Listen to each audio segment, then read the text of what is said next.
Za mnoge je nezamislivo slaviti novu godinu i praznike bez zimzelenog drveta, odnosno jelke, ukrašene blistavim ukrasima i umotanim poklonima ispod nje.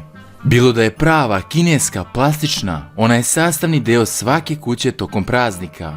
Kao i većina tradicija koje uključuju samu proslavu Nove godine i Božića, i poreklo novogodišnje jelke može se pratiti sve do paganskih običaja.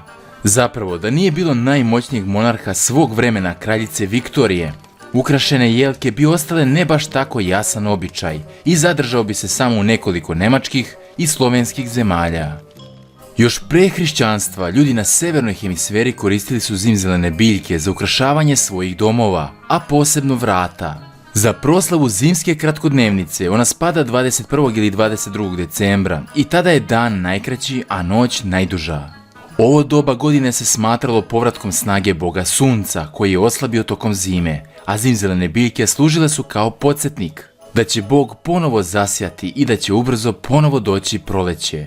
Kratkodnevnicu su proslavljali Egipćani koji su svoje domove napunili zelenim salvama palmi i to sve u čast boga Ra koji je imao glavu sokola i nosio je sunce kao krunu.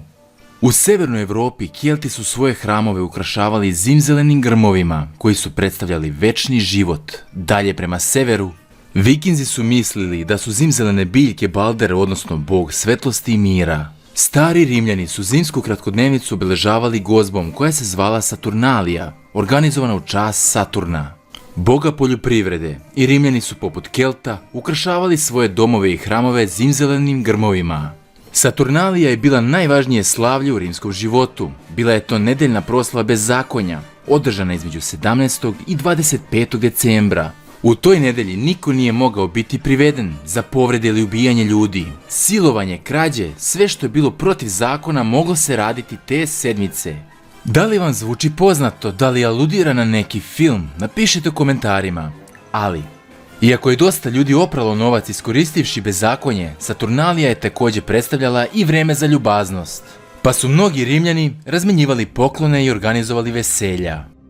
U prvim danima hrišćanstva rođenje Isusa se proslavljalo posljednjih dana Saturnalije od strane prvih hrišćanskih Rimljana. Iako dosta naučnika tvrdi da je Isus rođen 9 mjeseci kasnije, neki kažu da je to bio pametan politički obračun koji je vremenom pretvorio Saturnaliju u kratko slavljenje Hristovog rođenja. Niko sa sigurnošću ne zna kada su jelke počele da se koriste kao novogodišnje drvo i smatra se da je sve započelo još pre 1000 godina u severnoj Evropi. Iako je mnogo drevnih kultura koristilo zimzelene biljke oko novogodišnjih i božićnih praznika, istorijski zapisi govore da su tradiciju božićne, odnosno novogodišnje jelke započeli Nemci u 16. veku i oni su ukrašavali jelku u svojim domovima. Mnogo ranije dekoracije, kako se navodi, ukrašavali su jelku tako da bi je okačili na plafon, pa je na lancu visila obrnuta na dole.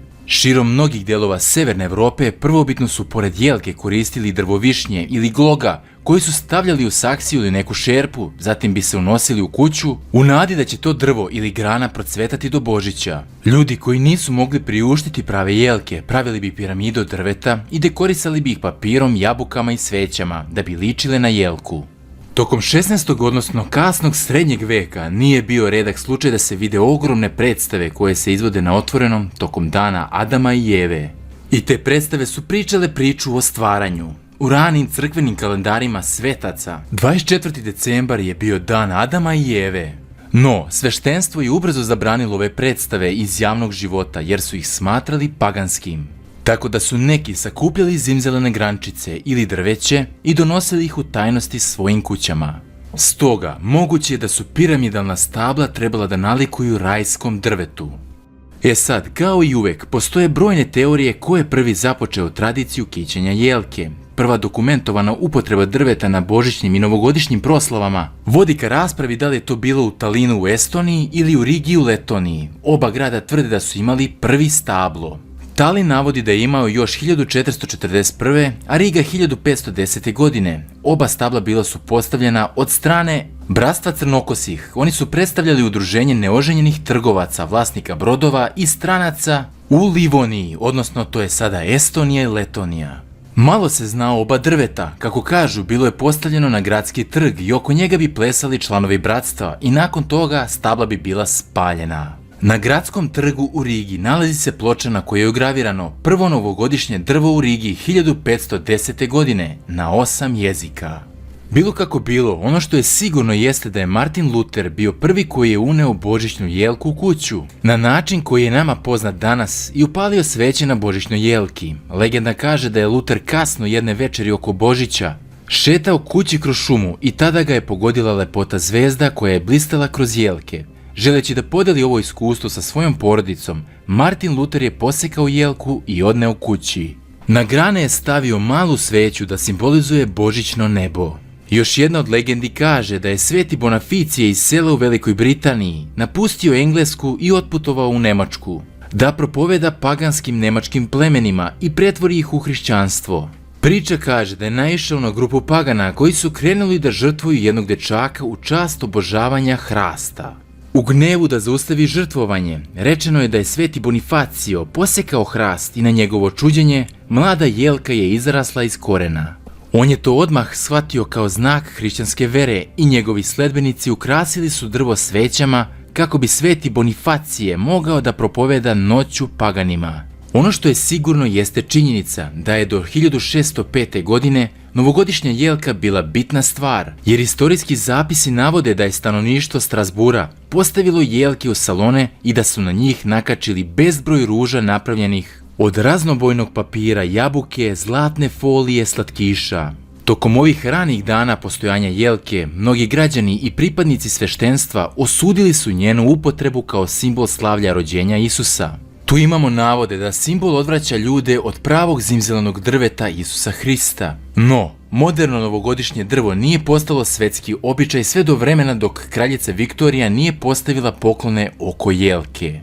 Kraljica Viktorija i njen suprug Albert skicirani su 1846. godine u ilustrovanim londonskim vestima kako stoje sa svojom decom oko božićne jelke u dvoru Windsor. Nemački doseljenici su sa sobom u Veliku Britaniju doneli običaj ukršavanja božićnih jelki početkom 1800-ih, ali ta praksa nije bila primećena kod meštana. Nakon što je kraljica Viktorija, izuzetno popularni monarh, počela da slavi Božić sa okićenom jelkom i poklonima obešenim na granama kao usluga suprugu, laici su odmah počeli da prate taj trend. Preko okeana u 19. veku božićne jelke uopšte nisu bile popularne, iako su bili upoznati sa njima jer su ih nemački i holandski doseljenici doneli sa sobom. A zašto? Amerikanci nisu bili podložni uticaju kraljice.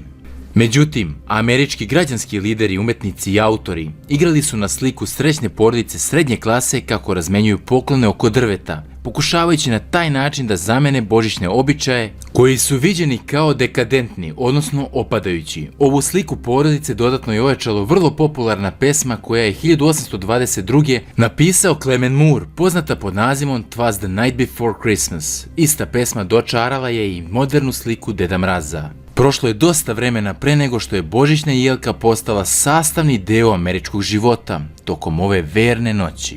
Iako tradicionalno nisu sve hrišćanske kulture ukrašavale svoje domove zimzelenim vrstama i poklonima, uticaj koji je imao zapad i rastući konzumerizam pretvorio je božićnu jelku u sveprisutni simbol. U stvari, mnogi ljudi drugih vera usvojili su jelku, to možemo vidjeti na primjeru Japana. Božićno drvo ili ti jelka prošla je dug put od svog skromnog paganskog porekla do tačke da je postala previše komercijalna za svoje dobro. Samo u SAD-u godišnje se proda 35 miliona božićnih jelki, a pridružilo im se 10 miliona veštačkih drveća, koja su pak sa ekološke perspektive iznenađujuće lošija. Širom sveta, godišnje se na farmama uzgaja 300 miliona novogodišnjih jelki kako bi se održala industrija od 2 milijarde dolara. Ali ponekad ni to nije dovoljno, pa se mnoge jelke seku iz šuma. Iz tog razloga preporuka je da se odlučite za kreativnije, kako bi sačuvali ono što imamo. Kada smo već kod jelke i ukrašavanja, ne bi bilo loše da se osvrnemo i vidimo ko je bio tvorac popularne žice sa lampicama, ili kako ih nazivamo, svećice. Kompanija Edison izdala je 1890. godine brošuru koja je nudila usluge osvetljenja za Božić, a 1900. godine je ponudila još jedan oglas, sijalice koje biste mogli da iznajmite zajedno sa njihovim sistemom osvetljenja za korištenje tokom Božića. Međutim, u to vreme nije bilo puno ljudi koje je moglo da koristi električna svetla, jer sama električna energija nije bila prisutna u svim domovima. Ali bogataši su voljeli da ih koriste samo za Božić i to bi ih koštalo oko $300 po drvetu.